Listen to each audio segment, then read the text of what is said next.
मैं यहाँ 5 करोड़ का फंड अनाउंस करता हूँ। देख बिंद्रा जी असेस करेंगे। This is amazing. This is life changing. This is life changing. Lalit ji बोल रहे हैं कि मैं 5 करोड़ रुपया आप में से किसी पे भी इन्वेस्ट करने को डिवाइड करके अलग अलग लोगों में तैयार हूं। अगर आपको प्रोजेक्ट बनाना है, पर्सनालिटी नहीं, तो क्या किया जाए, टेक्नोलॉजी का इस्तेमाल कैसे किया जाता है, कैसे बिल्ड किया जाता है। आज मैं आपको मिलवाने वाला हूं एक खास शख्सियत से जिनका दर्जी का काम था, टेलर का दुकान था, छोटा सा। जब ये बोलेंगे ना तो आपको मजा आएगा। सुनना चाहेंगे? उनकी स्टोरी कि कैसे उन्होंने टेक्नोलॉजी बिल्ड करके ऑर्गेनाइजेशन को स्केल अप किया, उनकी स्टोरी कि कैसे उन्होंने समय से ईआरपीस को तैयार किया। I am here is what I am introducing to you mister Lalit Agrawal, chairman V-Mart. Please come on this stage. Welcome mister Lalit Agrawal. आइए सर, आइए। आई एम गेटिंग गूज़बम्प्स, मेरे रोंगटे खड़े हो गए हैं। Look at that positive energy, look at the energy that you have created. छोटी सी कहानी है। 2003 में वी-मार्ट की स्थापना हुई, मैंने अपना स्टोर बनाया। 2008 में हमारे पास आदित्य बिरला आया और वो हमारी कंपनी में इन्वेस्ट किया। उनको लेके आके हम इमीडिएटली ग्रो किए। और जब ग्रो करते हैं तो गलतियां भी करते हैं। जब आपके पास पैसा आ जाता है, सिर चकराने भी लग जाता है, दिमाग के ऊपर कौवा बैठ जाता है। क्या बोलते हैं, दिमाग पे कौवा बैठ जाता है कि सोच हो जाती है कि हम जो कर रहे हैं वो अच्छा ही कर रहे हैं, सब सही कर रहे हैं। तो उस समय बहुत तेजी से हमने पैसे आए थे, बहुत तेजी से दुकानें खोली, लेफ्ट राइट डिसीजन लिया। बॉम्बे में जाके दुकान खोल दी, कोल्हापुर में जाके दुकान खोल दी, कोई इधर ईस्ट में जाके दुकान खोल दी। तो वो अलग अलग साइज की दुकानें खोल दी, अलग अलग तरीके का सामान उसमें रखने लग गए। तो उससे हमें 2009-10 जब लीमैन ब्रदर की क्राइसिस हुई, उस समय जब खराब समय आया, उस समय हमारी प्रॉफिटेबिलिटी टैंक कर गई। हम उतना रिटर्न जो जनरेट कर रहे थे वो जनरेट नहीं कर पाए। हमारे को रियलाइज हुआ सडनली 2010 में कि यार हम तो बहुत सारी गलतियां कर ली हैं। तो उस गलतियों को हमने बैठ के लिखा, हमने अपनी एक बोर्ड मीटिंग बुलाई। उस बोर्ड मीटिंग में हमने उसको चॉक डाउन किया।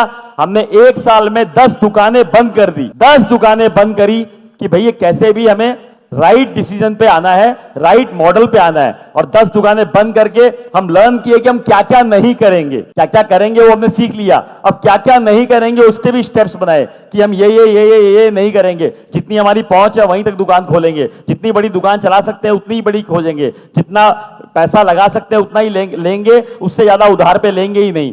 हमने ये थॉट बनाया कि हम छोटे शहरों में जाएंगे, तो कैसे इसको कन्वर्ट किया जाए, कैसे छोटी शहर में दुकान खोला जाए, वहां के लॉ एंड ऑर्डर सिचुएशन को कैसे डील किया जाए, वहां तक माल कैसे पहुंचाया जाए, वहां मैनेजमेंट कैसे हैंडल किया जाए। ये सोच में आया कि मैनेज कैसे करेंगे, कर तो लेंगे इतनी दूर के शहर में, कौन चलाएगा उस दुकान को, कौन बनाएगा वहां पर, कैसे प्रॉपर्टी मिलेगी, कैसे हिसाब रखा जाएगा, कैसे इन्वेंट्री मेंटेन होगी, कैसे पता लगेगा ग्राहक को क्या चाहिए, कैसे पता लगेगा क्या माल वहां पड़ा हुआ है, कितना चोरी हो गया, कितना बिक गया, कितना पड़ा है, कितना बेचना है।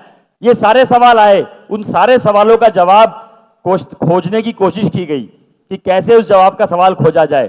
तभी एक दिमाग में आया कि नया नया ईआरपी वर्ड आया था, नया नया टेक्नोलॉजी का वर्ड आया था। और उसी समय हमने एक ईआरपी वेंडर से बात करी, उसको समझा। वो छोटा सा एक सॉफ्टवेयर बनाता था, उसी को समझ के उसी को हमने इंप्लीमेंट करने की कोशिश करी और उसको हमने उसी समय इंप्लीमेंट कर दिया। जब इंप्लीमेंट कर दिया तो हमारे पास वो थॉट प्रोसेस आ गई कि यार टेक्नोलॉजी से हम कम से कम देख तो सकते हैं कि कौन सा माल कहां बिका, कौन सा माल की कहां जरूरत है, कौन सा माल कितना स्टॉक में पड़ा हुआ है।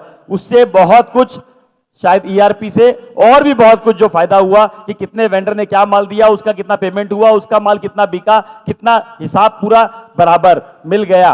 तो सबसे पहली शुरुआत वहां से ईआरपी से हुई और हमने छोटे शहर में पेनिट्रेट किया और छोटे शहर ने हमें इतना रिवॉर्ड किया क्योंकि इतनी बड़ी जनता है जो कि आप हर कोई चाहता है कि अच्छा दिखे, अच्छा पहने, अच्छे से रहें और अच्छे अपने बच्चे को और परिवार को देखें। तो हर कोई चाहता है, लेकिन उसको अपने पॉकेट साइज में अगर मिल जाएगा तो वो लेना चाहेगा। ऐसा कोई रॉकेट साइंस नहीं है कि हमें रॉकेट बनाना है, हमें एक सिंपल काम करना है। अगर हम ध्यान से फोकसफुल करें तो काम हो जाएगा। क्वालिटी जो है पैसे डालने से नहीं बनती है, क्वालिटी खाली केयर, मेहनत और राइट नॉलेज से बन सकती है।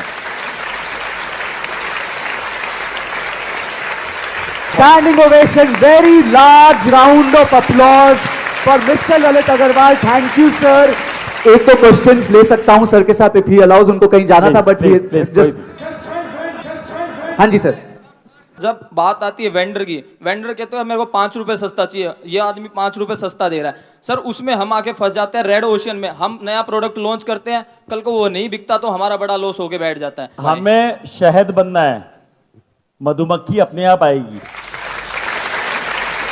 कोई ना कोई गैप है, कोई ना कोई चीज आपको डालनी पड़ेगी जिससे वो चीज चमक के बाहर निकले। जब जो लोग अपने आप भिनभिनाए आपके अराउंड, अपने आप बोले कि मैं कपड़ा आप ही का लूंगा, मैं माल आप ही का लूंगा, वो तो प्रोडक्ट, उसकी सर्विसेज, आपके व्यवहार, आपके आचरण, आपका तरीका में क्रिएट करना पड़ेगा और यही सब आप लर्न करके जाओगे यहां से। Good morning sir. Sir good morning. आपने कहा कि बोला कि अपने स्टाफ को आप छोड़ो, जैसे बच्चों को आप चलना छोड़ते हो, चलने के लिए छोड़ देते हो, तो जैसे जैसे हम जब भी स्टाफ पे पूरा ट्रस्ट करते हैं ना, स्टाफ कभी ना कभी धोखा दे देता है सर। कोई बात नहीं, ऐसा भी नहीं है, कोई बात नहीं, गिरोगे, पड़ोगे, लगोगे, गाड़ी लेके निकलते हो, चलाते हो तो कभी ना कभी एक्सीडेंट होता है, कभी हल्का सा टच होता है, कभी बहुत बड़ा एक्सीडेंट होता है, तो गाड़ी चलाना बंद कर दोगे, गाड़ी में बैठना बंद कर दोगे। तो ये विश्वास के साथ ही चलना पड़ेगा कि जीवन में निकले हैं तो कुछ ना कुछ होगा, कुछ ना कुछ होगा, उस होने के सदमे से हम बैठ नहीं जाएंगे। सर मेरा प्रॉब्लम भी स्टाफ से रिलेटेड है। वो लोग कहीं ना कहीं हमें बीच में छोड़ देते हैं कि हम लोग अकेले पड़ जाते हैं, वो लोग अपना 7-8 बजे चले जाते हैं। मेरा मैन्युफैक्चरिंग बिजनेस है तो हमें लोडिंग भी करवानी पड़ती है और हमें सब करना पड़ेगा। 10 बजे तक शुरुआत में सारे काम करने पड़ेंगे। 100 बार टेम्पो में बैठ के डिलीवरी देके आया हूं, 100 बार। मैं यहाँ 5 करोड़ का फंड अनाउंस करता हूं। This is amazing. This is life changing. This is life changing.